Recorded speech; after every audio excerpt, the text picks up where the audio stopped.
I saw them through the window of a coffee shop on a Tuesday afternoon. My best friend of 20 years and my ex-wife, holding hands. I stood there on the sidewalk, frozen, watching them laugh at something on her phone, watching him brush a strand of hair from her face, watching her lean into him the way she used to lean into me. And in that moment I had a choice: walk away or walk in. I walked in. My name is Marcus. I'm 43 now, but this story starts about 3 years ago when I was convinced I had life figured out. I'd known David since college, 20 years of friendship. We were roommates senior year, best men at each other's weddings, godparents to each other's kids. The kind of friendship where you don't have to explain yourself because the other person already knows. We had this running joke. We'd finish each other's sentences, order each other's food, show up at each other's doors with beer and no explanation needed. Our wives used to laugh about it. "You two are basically married," they'd say. Until my actual marriage ended. Lisa and I divorced 2 years before this story really begins. Not a dramatic explosion, more like a slow leak that neither of us had the energy to fix. We wanted different things. We'd grown into different people. All the explanations that sound reasonable on paper but feel devastating when it's your life. The divorce was as amicable as those things can be. We split custody of our daughter Emma, divided our assets fairly, stayed civil at drop-offs. And David was there for all of it. He helped me move into my apartment, listened to me spiral at 2 in the morning, reminded me I'd be okay when I couldn't see it myself. He was the friend everyone hopes to have when their world is falling apart. You might be wondering where this is going. You already know, don't you? The coffee shop was near my daughter's school. I just dropped Emma off and had an hour before work. I almost didn't go in. I had coffee at home. I was running late. I should have just kept walking. But I saw them. At first my brain couldn't process it. David and Lisa sitting in the corner booth, their heads closed together, smiling. Not the polite smile of acquaintances running into each other, the intimate smile of people who know each other's secrets. And then I saw their hands, intertwined on the table between them. I remember the sound of the door chime when I pushed it open, that bright, cheerful ding. I remember the smell of fresh pastries and espresso. I remember the floor was that black and white checkered tile, and I counted 3 steps before they looked up and saw me. The look on David's face, I'll never forget it. Not guilt, not exactly, more like someone who's been caught doing something they've already justified to themselves. Lisa went pale. "Marcus," David said, "just my name, nothing else." "How long?" I asked. My voice sounded strange to my own ears, flat, detached. Lisa opened her mouth, closed it, looked at David. "6 months," David said. 6 months. Half a year.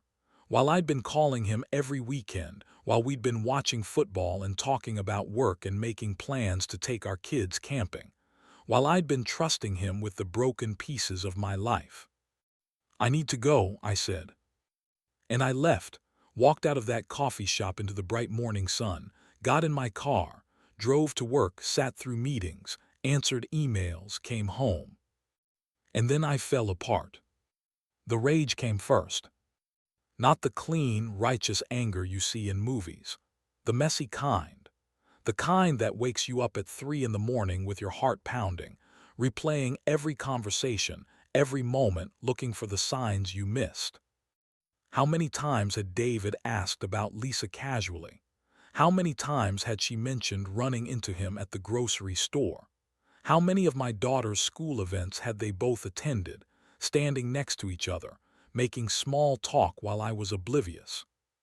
I didn't want to admit it, but I felt humiliated, stupid, like everyone had known except me. David called. I didn't answer. He texted. I blocked him. He showed up at my apartment. I didn't open the door. "Marcus, please," he said through the door. "Let me explain." "Explain what?" I shouted back. "That you've been with my ex-wife for 6 months. that you lied to my face every time we talked. Silence. It wasn't like that, he said finally. Then what was it like, David? Tell me. Make me understand how this is okay. More silence. I fell in love with her, he said quietly. That's when I opened the door. Not because I wanted to hear more, because I wanted him to see my face when I said what I was about to say. Get out, I said, and don't come back. He stood there for a moment, my best friend of 20 years, looking at me like I was a stranger, and then he left. The next 3 months were brutal. I couldn't tell people.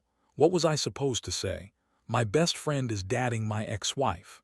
It sounded like the plot of a bad sitcom, so I isolated, stopped going to the places we used to go, made excuses when mutual friends invited me out. The worst part, Emma loved them together.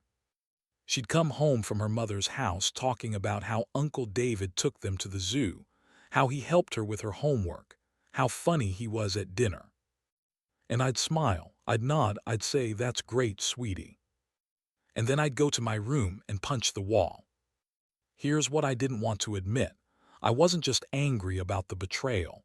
I was angry because they looked happy, because maybe they were good together, because maybe my ex-wife had found with my best friend something she couldn't find with me.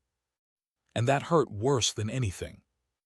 I started seeing a therapist, not because I wanted to, but because my sister threatened to tell my daughter I was struggling if I didn't get help. Her name was Dr. Chen. She had this way of asking questions that made you realize you were lying to yourself. Why does it matter that they're together? She asked in one session. Because he betrayed me, I said, obviously. Did he? I stared at her. What kind of question is that? Of course he did. Let me rephrase, she said. Who did he owe loyalty to, you or himself? Me, we were best friends. And what's the rule about best friends and ex-wives? I didn't have an answer, because there is no rule, not really. There's an assumption, an unspoken code, but no rule. I'm not saying what he did wasn't hurtful, Dr. Chen said. I'm asking if you're angry at him for falling in love, or for falling in love without your permission. That question lived in my head for weeks. The turning point came at Emma's 8th birthday party. Lisa and I had agreed to do separate celebrations, my party on Saturday, hers on Sunday. But Emma asked if we could do one party together. Like before the divorce, she said, when everyone was together. I couldn't say no to that face. So I agreed, with one condition: David couldn't come. Lisa didn't fight me on it. But Emma looked disappointed, and I felt like the villain in my own life. The party was at a park, bounce house, cake, 20 screaming kids. I was managing the grill when I saw him. David standing at the edge of the parking lot, not approaching, just watching. I felt the anger rise up again, the audacity. I'd specifically said he couldn't come. I started walking toward him, ready to tell him to leave, ready to make a scene if I had to. But then Emma saw him. "Uncle David," she screamed, and she ran to him. I watched him scoop her up, watched her hug his neck, watched him carry her back toward the party, toward me, while she chattered about the bounce house and the cake and all the presents she'd gotten. And when he reached me, he set her down gently. "I'm sorry," he said to me. "I didn't mean to crash, I needed to give her this." He held out a wrapped present, small box, neat bow. "I can leave," he said quietly. "I should leave, but I wanted her to know I didn't forget."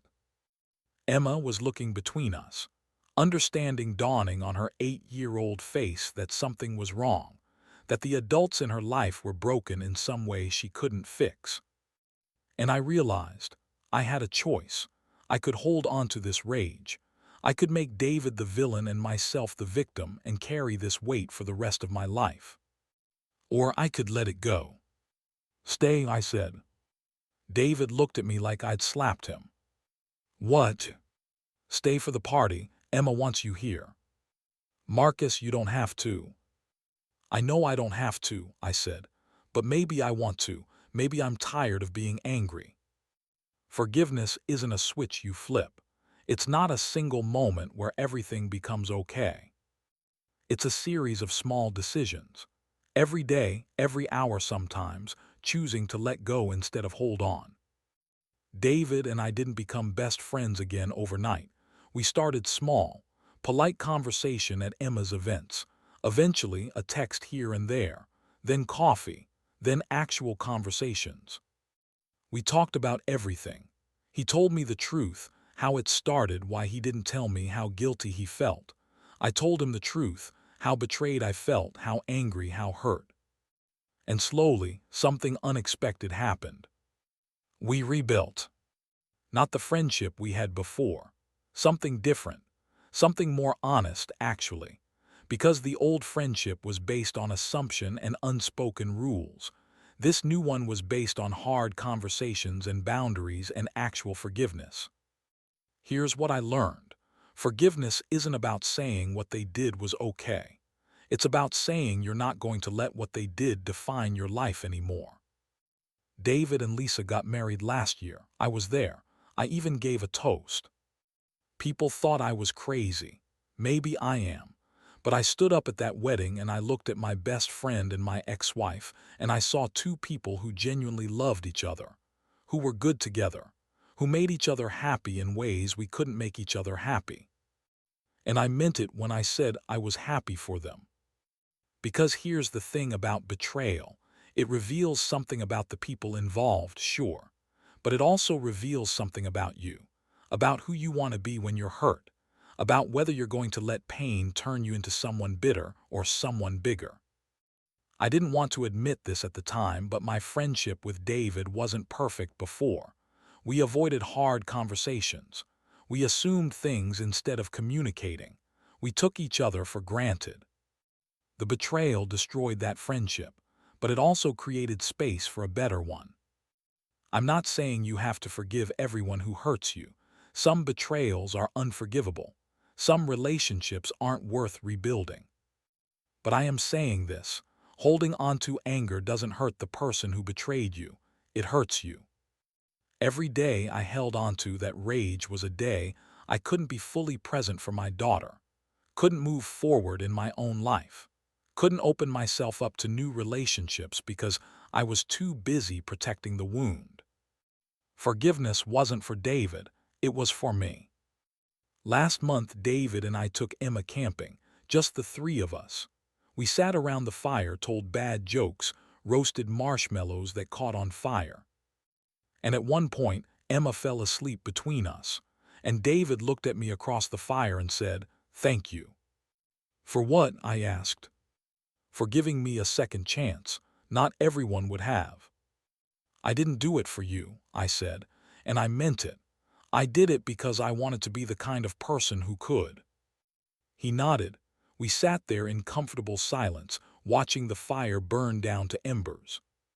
And I realized I'd gotten my best friend back. Different, yes, changed, absolutely, but back.